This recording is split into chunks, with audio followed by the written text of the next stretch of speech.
Oh man, I feel a little insignificant here. I don't know. I don't know what you got going on over there. Well, it's a Lego lightsaber. What are you gonna do? It's scale, baby. You know, like that's true. I don't know what you got going on. What do you? There's like a whole red motif today. What is happening? I have my custom-made Canadian lightsaber because it's Canada Day, baby. Oh, nice. For all dedicated to all those who celebrate. So I wanted to ask you, what are some little known ways that you're celebrating Canada Day this year? Wearing a t-shirt. Okay. A hat. Right. Texting my parents. Tweeting. Yeah. I was up at camp, so I was thanking the Canadian staff up there and telling them I appreciate them standing on guard. Yep. You know what? I may actually. There's a restaurant here in town that serves poutine, and nice. I got to tell you, I may have to go get the poutine tonight. Nice. It's hard to find that around here. I know of a good place down in Wilmington near the coast, but I don't know about Raleigh. So I've got a challenge for you. I was remembering you showing or sharing the most Canadian thing. I think you were answering somebody on Twitter one day recently, and you showed a picture of you and your father, your family with wearing red coats. Yes, red jackets. You need to find that photo so we can flash it up before the end of the show. All right. So happy Canada Day and happy almost Independence Day, although I'm not sure I'm quite feeling it as much as I would like to. I guess that's the only way to put it. I mean, how are you feeling this week? I'm not feeling too good, buddy. Our country is being damaged by old people who are just out for bloody bullshit. Yeah. And it just sucks. I feel terrible for the women of this country. I think we need to get religion the hell out of our politics. I think this whole, by the way, I got a video I want you to watch called The Birth Dearth. It's a really interesting thing where you've seen it. I have not seen it, but someone else suggested it to me this week. You got to watch it. In fact, we need to put it in the show notes for this. It's really fascinating how it shows the whole thing on abortion has nothing to do with abortion. It's all about the fact that there's don't you think white people don't want to lose their power? Well, I got more white babies. I mean, it's crazy. It's crazy stuff. I have two more validating points that support that. Not even conspiracy theory. I think it's a lot going on. So another thing for our viewers to watch is a Netflix miniseries called The Family. You know, I got to tell you, I did try to watch that, and I think I watched most of it, but I found that it was almost like trying to make the case for it. It was really weird. I will give you that. To me, there were parts where I was like, is this for it or against it? So it just got to the point where I was like, you know what? I'm all set with this because first of all, these people are extremely disturbing and it's very troubling that there's so much of that extremist religion in our country. But second of all, well, the whole world really. But I just found it was almost like it was for it, and I was not going to support something that was for that. No way. Well, so there were 2 points that jumped out at me. I just rewatched it. One was that there was a moment where the main sort of leader of the movement, this shadowy organization, and they don't even call themselves an organization. They're sort of in the background, but he's talking to some foreign dignitaries and a congressman, I think, and the congressman asks him, "What are we going to do about all the quote unquote Muslim babies?"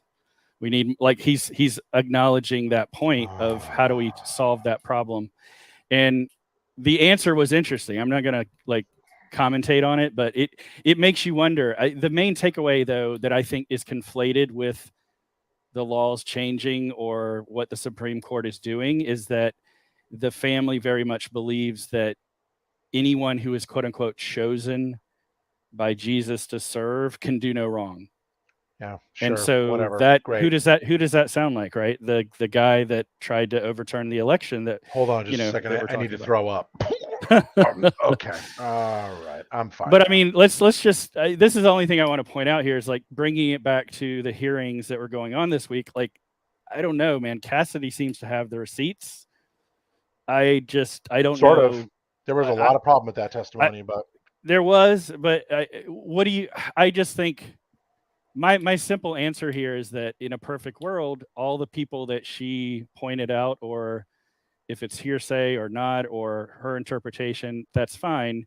Everyone should just go ahead and come on up to the Hill and give us your, sworn testimony, right? I don't want to go too far down this path. All I know is that all of these people should have spoken out sooner. They all should have the courage to testify. I don't care what they think of. Dude, I'm sickened by so many of the things that are happening right now. I'm just sickened by it. So here's what I'm gonna do, right? Yeah. So let's talk about what we're gonna do. Yeah. First of all, what I'm gonna do is vote every single time. I don't care how inconvenient it is, which by the way, it's not. For me, here where I live, it's not. I understand for others, especially in gerrymandered districts, it can be very inconvenient and very difficult, but it's not here. So first of all, I'm going to vote. Second of all, I'm going to encourage everybody I know to vote, even if it's people who do not vote the way I do, because I believe it's important for everybody to participate in the process. I also know the reality of what would happen if everybody did participate in the process. So I'm not worried about it anyway. The other thing I'm going to do is continue to be an election official and an election inspector. And I'm going to encourage people to get out there and either be an election inspector for your community. Don't just rely on the 90-year-old people to do it, but also go be an election observer. Clearly, we are seeing very strong evidence that the last election, they tried to steal it. And there was pretty much a coup d'etat in process, right? Oh, yeah. And so we know that they're setting up secretaries of state in elections, and now the Supreme Court. Yes. They're doing all these things where they can. That was almost January 6th was like the dress rehearsal. That was a test run, and I do think that's what people need to understand. It was a test run. It was a test run. So now they've got some of the systems in place to do it. So get out there and observe your election. You are allowed to observe. It is not only every single time I've ever been an election inspector, I have people sitting behind me. Some are Democrats, some are independent, some are Republicans, some we have no idea, but they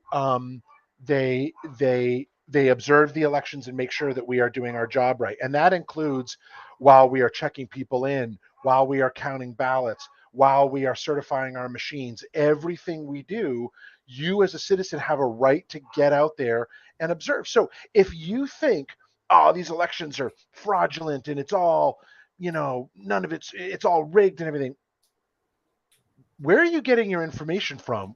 Go volunteer, go work an election, go observe. So that, that's, and then of course, continuing to support and advocate for women's health and things like that. I mean, I just think that the most important thing I can do is participate as a citizen and make sure that I help. For sure. And I will say this too, just to add on, I'm not going to add a lot more here, but I want to drill into a couple things you just said, which I totally agree with, which is the reason why voting matters in some states like mine in North Carolina is because the majority of the legislature is trying to change the laws so that they have the power to do things they wanted to do but were illegal in the last election, like decide the election instead of the electors, or change, when you have the voting board make decisions, they want to slant those rules in their direction so that they could do what they honestly wanted to do in the last election, which is rig it. Yeah, I mean, none of it works this way. And look, I mean, I understand that the whole Stop the Steal movement, which is all based on lies, but if you believe that, even though there were 60 court cases that were thrown out, there's no evidence. I mean, if you believe the bullshit you're seeing on YouTube and Facebook and Fox News and everywhere else that you're getting all your garbage from, and you believe that, then have the courage to back that up by going and observing an election. Yep. Go observe. Yep. And you will see. I mean, the thing that surprised me about being an election inspector, and I will continue to do it, is that like there are so many safeguards in place. Like it's incredibly hard to screw with that. No, actually, I don't. It's not even hard. I don't even know how you would do it. I mean, the only way it just. Well, then why? This is why I question why all these legislatures that are dominated by a specific party want to change the rules, because the states are already set up to run these things. Yeah. Anyway, let's transition away from this. Well, stuff, speaking of human rights, we would be. I really think. I just want to poke fun at some of the internet stupidity that we're seeing, and partially this is due to Roe being overturned last Friday, which, you know, we can debate that all we want, but just this notion that life is precious. And then there's so many memes now of "we will adopt your baby." And apparently this is one of the big catchphrases of all the folks that, you know, rally outside abortion centers across the country. But it really goes to show that just like pro-life is got to mean something in our country beyond, I'm just going to say beyond being in the womb, right? So we'll leave it at that. All right. Okay. Speaking of, dude, I don't know if you saw this. This is like blowing my mind.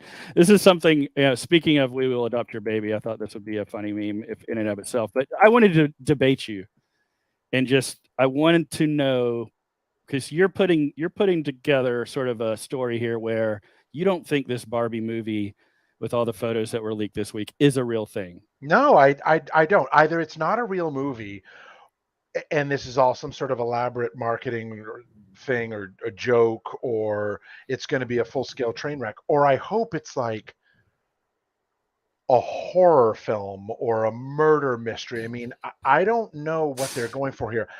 The only thing I can think of based on what we're seeing is it seems like it's almost like the toys came to life and they're right. They're like alternate universe thing, right? Yes. So the whole thing just looks so unbelievably bizarre. But here's the thing, man. I deeply respect these actors. These are not people who make garbage films. I mean, look, I'm sure there are. So like, what the hell is this? Also, what is this? I had to do a double take on this shot, because if you stand back, I know half a foot, it looks like there's a naked woman taking a photo on the side there. Here's the latest photo I saw that I wanted to sort of maybe support your theory about the film plot, is that it looks like they are like gleefully, like in you know, in their own world, not noticing anybody around them, and this guy in the foreground here has been like elbowed by Ken. So maybe you're onto something with this theory. I don't know, dude. It just looks extremely weird. I do not. Here's what I'm certain of. I don't think if it is real, I don't think it's going to be at all what any of us think it is, like some cheesy movie about Ken and Barbie. Like, I think it's going to be something very weird, and I have faith in Margot Robbie and I have faith in Ryan Gosling. So I don't know, dude. Something about it to me is like, what the hell is happening here? It's really weird. No, I get you. It's really weird. Well, speaking of alternate timelines, we wanted to jump into sort of a new, what I think is going to be a recurring segment, because it already has been, which is Graham's ideas for new TV shows / movies / streaming series. So what do you want to talk about this week? So I've got 3 ideas I want to share this week, and then I have a bonus to share with everybody as well. So why don't you go ahead and bring the first idea up on the screen? This is the thing that I like to do.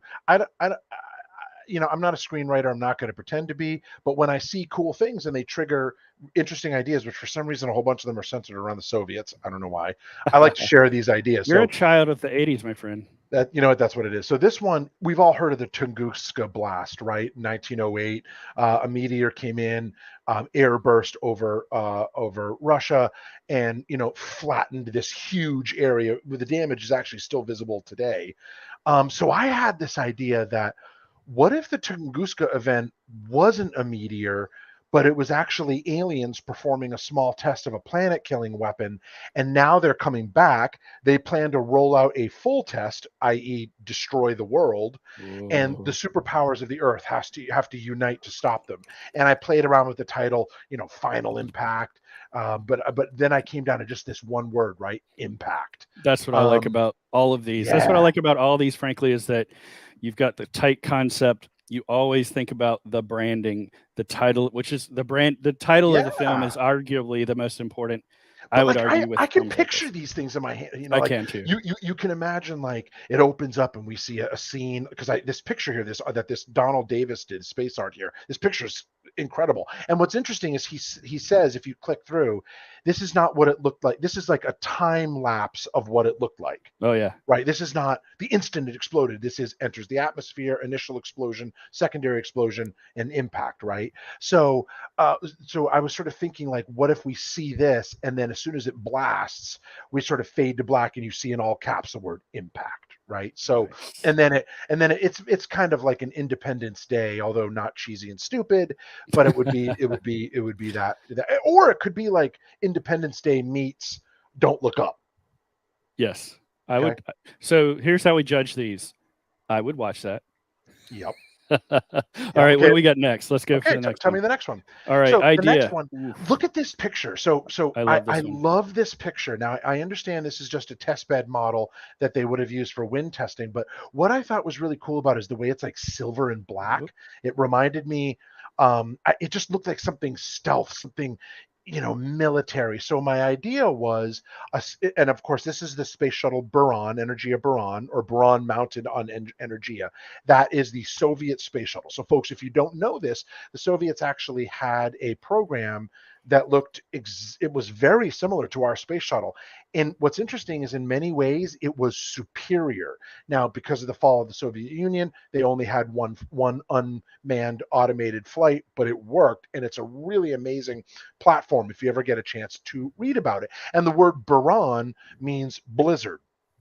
So I had this idea for a series about the Soviets developing a top secret military version of Buran that would look like that, right? This gray, black, silver, almost stealth looking shuttle for use as a first strike weapons platform against the US Strategic Defense Initiative, what was called Star Wars. Now, in my theory, this would be an alternate revisionist history piece where Star Wars had its full deployment. It never really was deployed, but the idea was there was these giant space lasers and, you know, ways to drop atomic bombs. So this would be like a first strike weapon against that. Only it turns out that American spies have sabotaged the program from the start. My first thought for the title would be Gray Wolf, because I pictured like a gray wolf walking through the snow, and this thing is gray and it looks mean. But then I remembered Buran means blizzard, so the title would be Fallen Snow.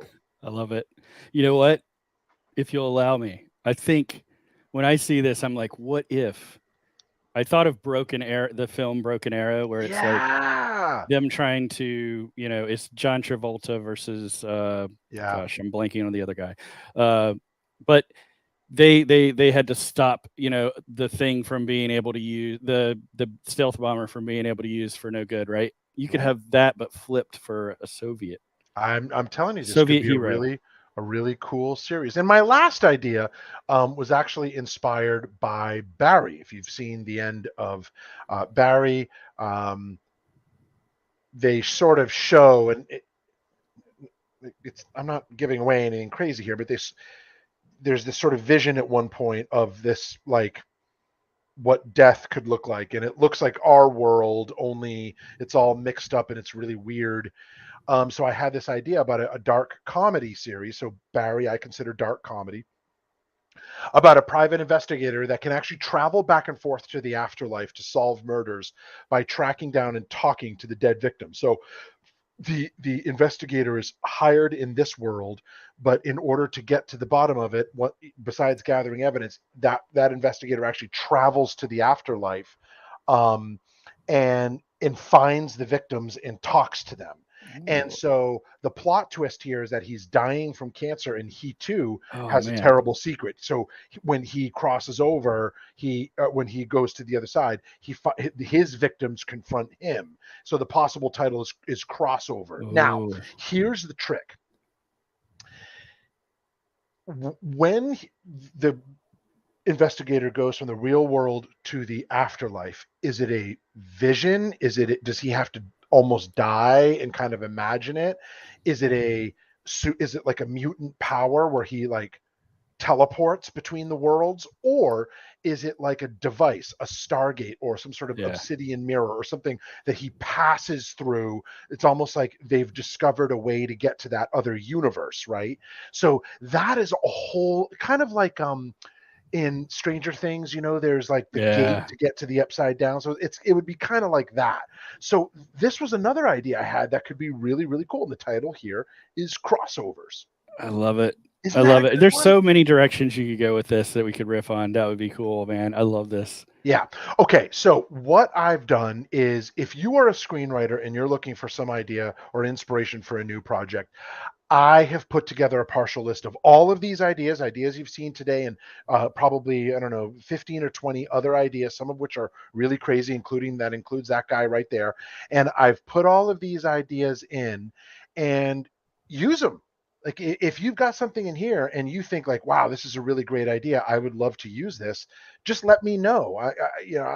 I'm not trying to sell my ideas here. What I'm saying is I have these really great ideas. If you're a screenwriter and you're looking for a new project or something to kind of mess around on, I've got some good ideas for you here. So I've put them all in this Twitter moment, and I'm happy to share them.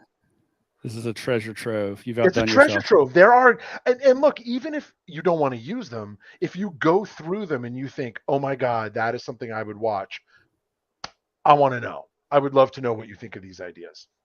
Man, I want to talk about these some more, but I have a question. So this spurred a question for me, which you put up as a Twitter poll this week. And it's related to how these things would be produced. And we've argued this back and forth with other shows, with both movies we've watched where we said that should have been a series, or series we've watched that should have just been a film. Yep. Obi-Wan. And I would like to know, would you prefer television series to be streamed like all at one time, like binge watching when you watch something like this? Or do you want to go back to the old days, the old ways, the HBO way, where it's appointment television? What's your take on, where do you lean on this, Graeme? I like them all at once. I like them posted so I can control the rate at which I watch them. I love to binge watch. I don't think that takes away from it. Everybody was complaining. Can you take us back full screen, by the way? Everybody was complaining about Stranger Things being put out all at once, and then the conversation is very limited because everybody consumes it quickly, and then the conversation's gone. Well, I'm not sure I agree with that. Yeah, I can see that. And so I like spurts, I guess. I don't know. Sometimes you have time for it. I don't know. But you know what I mean. Here's like, the thing, I do like put out all at once. I can control the rate at which I consume it. But can you? I like that. Right. I don't know that I can.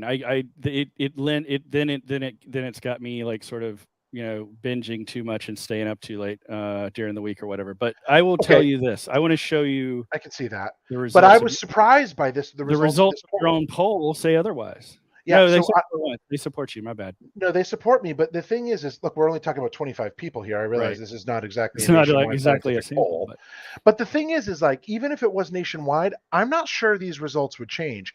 I honestly thought it would come down to be more like 50-50, or I thought it would be much closer because I thought people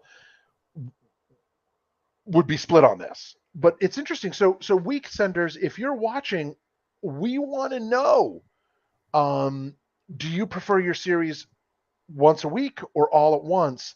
And if you say once a week, I want to know why. Is it because it gives you more opportunity for conversation? You like kind of savoring the waiting? Is it because it gives you more chance to kind of reflect and think about and appreciate each individual episode, which is a valid point? Or is it also just because like that's how we were brought up? So I'm very curious. What do you think? Well, for me, I like having appointment television. Honestly, I something about, especially when a show does it right, with the transition between episodes, with cliffhangers, with leaving you wanting more. I don't know. It's not going to have quite the same effect for me if you binge it. I mean, it's not that that actually makes me want to go faster when I know I can binge, but when I can't, I think it enhances. And then you got something to talk about with people. I find that when a show comes out all at once and I binge it, I find I have a much deeper connection to that show. Yeah. Well, I am more invested in the characters. I am more invested in the show. It becomes a very intense experience, especially if I like Barry or Stranger Things or something like that, where I really love it. Yeah, I can see that. But I find that, like, and maybe it's just, you know, ADHD and just who I am as a human, but like when they're spread out over the course of weeks, it's like, eh. I also think for some of these really dense shows, you know, you're able to connect more dots. So I can see that. Yeah. Now the last thing I'll say is I also think it depends on the show type, right? So if it's a documentary, you should just put it out all at once. You like right now I'm watching a documentary, Mind Over Murder, and they're putting it out once a week. And I had something happen, a similar thing. I forget the name of it. There were 2 other documentaries where I lost interest because they spread it out over weeks. When you put it all on and I can control the documentary and watch it in whatever way I want to watch it, that's better. For a show like Kenobi or something like that, but anyway, for Kenobi, I can see why you would put it out once a week, because it generates an enormous amount of conversation and people are like, oh, this is what I think is going to happen this week. So I can see the value of that. But like when it's a documentary, like, don't do that. Yeah. Just put it out. Yeah, I'm with you on that. I'm with you. So I think type is a factor is what I'm trying to say. I will give you that, because there are a lot of documentary series that my wife and I are getting into because we love them. I'm with you. Yes. All right.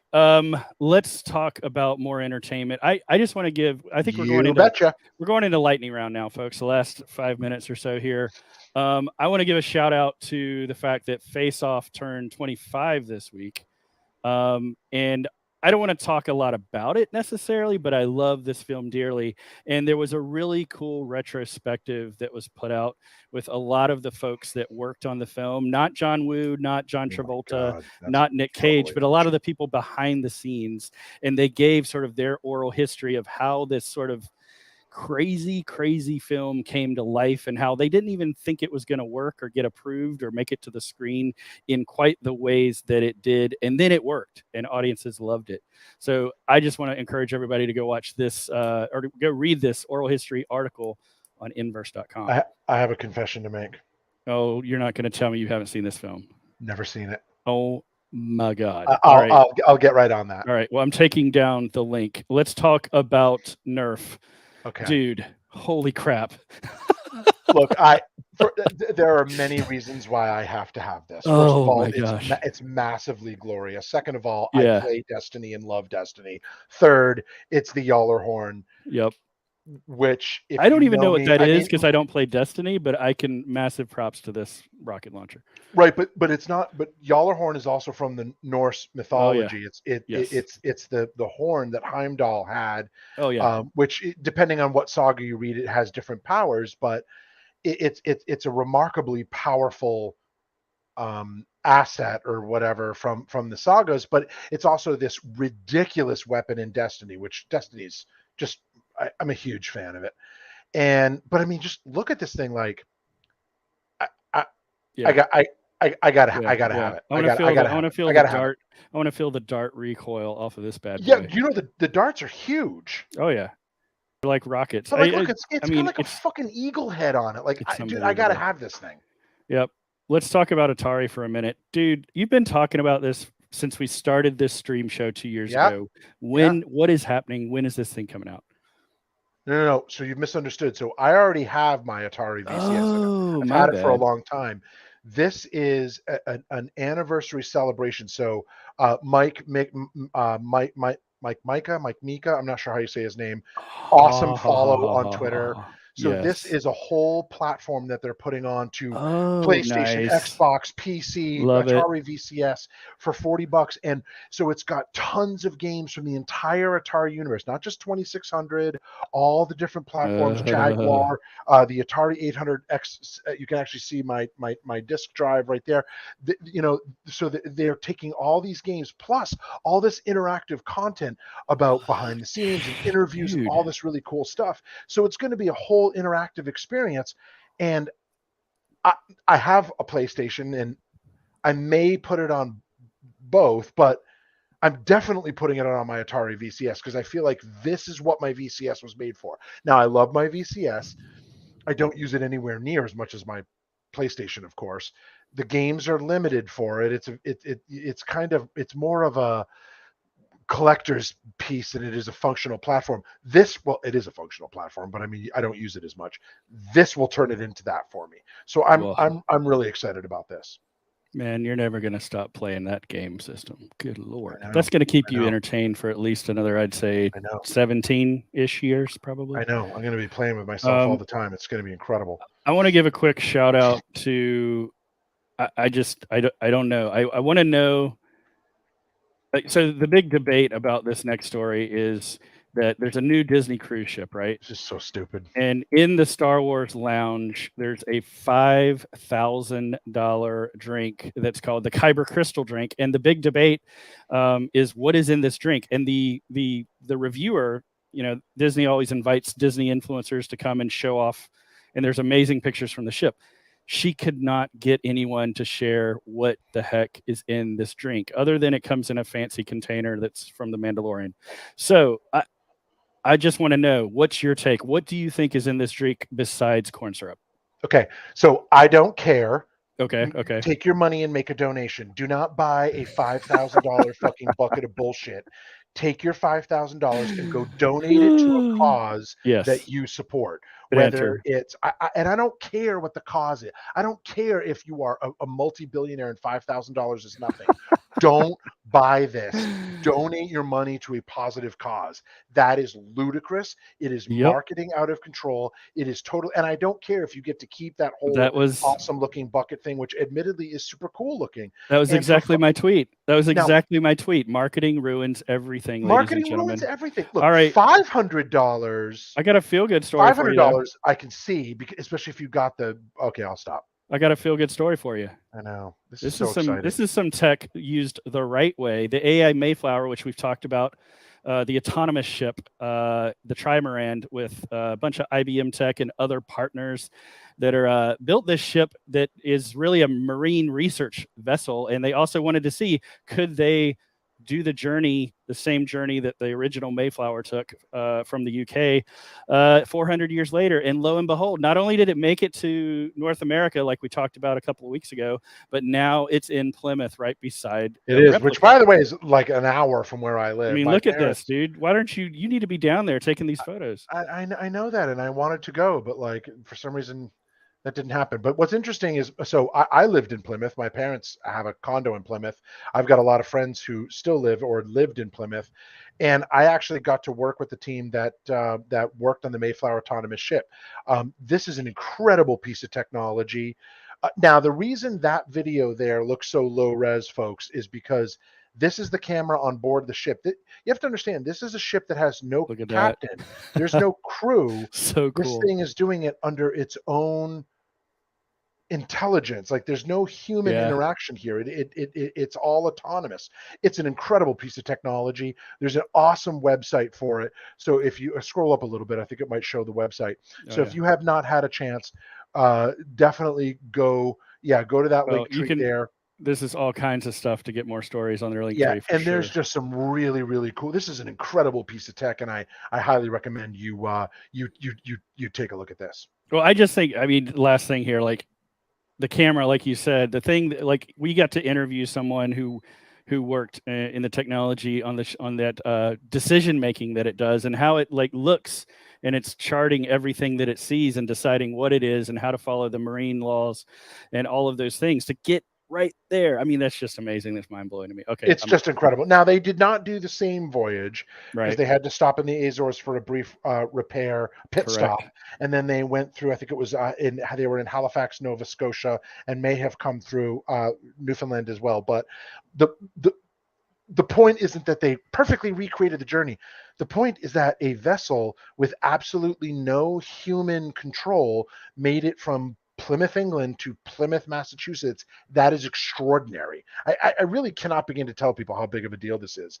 And if you don't understand, please, by all means, go to that link tree, look at those pages. I think it's mas400.org has a great website where you can see in real time what's happening, literally what's actually happening on the ship at any given moment. And it's an incredible piece. So please, by all means, go check that out. So what the hell is going on with Radio Shack, man? I mean, I'm a little, I don't know. There's so much. If you don't know this, Radio Shack went kaput, bankrupt a little bit ago, but the Twitter account's still alive, and it's a whole new bag, baby. I'm not sure what's going on here. I'm not sure if they just went crazy. Yeah, this was nuts. And by the way, I don't think the band. I think they're still a functioning brand. By the way, well, it was bought. It was so the company was purchased, and apparently they still have a warehouse full of batteries that they're going to mail to housewives or something. I don't know, but they are basically they are rebranding it as a NFT crypto exchange. Look, dude, I'll tell you what they're doing is they're looking at companies like Steakums and others, and they're trying to be the shock jocks of the Twitterverse, and it's working. Now, some of them are absolutely bonkers, and they're ending up deleting a whole bunch of them. And that's what's interesting is there's this whole sort of subculture of like, can you catch the deleted Radio Shack tweets? But it's just nuts. Like, to me, you can go, like, the thing I liked about Steakums is they put out crazy stuff, but it's got like this kind of like positive vibe to it. Well, it's not only positive. I would argue it's got there's some help, and there's actually a human. There's like a human, yeah. Well, it's intelligent. Let's put it that way. Like there's. Right, but this just looks like some asshole took over Radio their Twitter Shack is just trying to, it's crazy, burn people, and it's not really even funny like you would call like a shock comedian funny. I don't think it feels like a cheap imitation. But yeah, anyhow, it does to me too. We'll see how far this lasts. I want to know. I don't think it will. I want to know two more things. I want to know, how do you plan to live like Willow? Which I'm excited about the series coming out, but you said that you wanted to have your post-apocalyptic dwelling to be as cool as Willow's house, and I'm a little mystified. But so I'm really excited about the new series come out. I've been talking with a good friend of mine about this, and I decided to rewatch the movie. I did last night, and while I was watching it, I realized that like the whole Nelwyn village, is it Nelwyn? I think it is. It doesn't matter. The whole village is real. Now, I understand I'm 6 feet, 3-4 inches tall, whatever, that I would not exactly fit in these homes. But my point is, they just look really cool. Like it's just really interesting, and like he's got cozy. Like a windmill, and it's cozy, and it's just they're really, really cool looking, and the whole vibe of that village is awesome. And so last night when I was watching it, I was like, I would like to go there. I would like to live there. And it's funny because, I mean, obviously our society is doomed to collapse sometime in the next few months to few years. And what I'm wondering is, once the grid goes down and we're all living like, animals again, maybe this is the kind of look I'd like to go for. So to start foraging for reclaimed wood now is what you're saying. Yeah, that's what I'm saying. Start putting your rocks aside to build your rock dome. All right. House. I got one for you, man. This is going to hit you right in the feels. This is the supreme timeline cleanser for all of you folks, because we've had some down. Banjo. Everybody's had some massive down kind of moments this week, and I just want to say that Banjo has turned 59 years of age. I love you, Banjo. Man, look at that little face. Look at that, and he got a haircut on his birthday. He's looking all so proud. handsome. Oh my god, it's crazy. Ryan. It's crazy, dude. It's crazy. Oh, what the hell is that? I know, right? All right, last question of we the love day. our dogs. We're closing it out, folks. We're closing it out on this one, which is I got one for you. I want to know, folks. You found a treasure trove of old photos where apparently I don't know if you were like a lounge singer or you were like on a comedy circuit or something was going on, but there's these really cool pictures of you on stage, like doing your thing, man. Dude, this is so. First of all, I don't know who that name is. These were taken at an event that I spoke at in Hollywood in 2014. There you go. Look at the intensity. So there. if I look on IMDb for this whatever, I can't even pronounce it, IMET, I'm gonna find you. Is that your stage name? That's your stage name. I got a Google alert. All right. And I clicked through, and these things were on Getty Images, and I was like, "Oh my God, this is a bizarre form of immortality." Talking about the hits. Yeah, it's just so strange. Here's another trivia question of the week, folks. We want to know, based on these photos, which you can find on Graham's Twitter at Graham Knows, what is the name of Graham's TED Talk? We're going to put the favorites. Well, if I was going to suggest it, it would be creating content good enough to get you fired. I like it. I like that one a lot. You know, that one works for me. I really do like it. That one, yeah, dude, make it happen. Make it happen. When is your TED Talk coming out? I want to know. What are you scrolling through your Twitter feed while we're on camera here? I was trying to find another story, but another time. All right. So let us know, folks. What's the name of Graham's TED Talk? What do you think it should be based on? I'd definitely love to know what all of his my TED Talk should be. Interests and whatnot. I was going to say, I know it's July 1st. I know it's almost Independence Day. It is Canada Day. Happy Pride Day to everyone. I just want to say Happy Pride Month to my brother and all of my colleagues and friends. Here, here.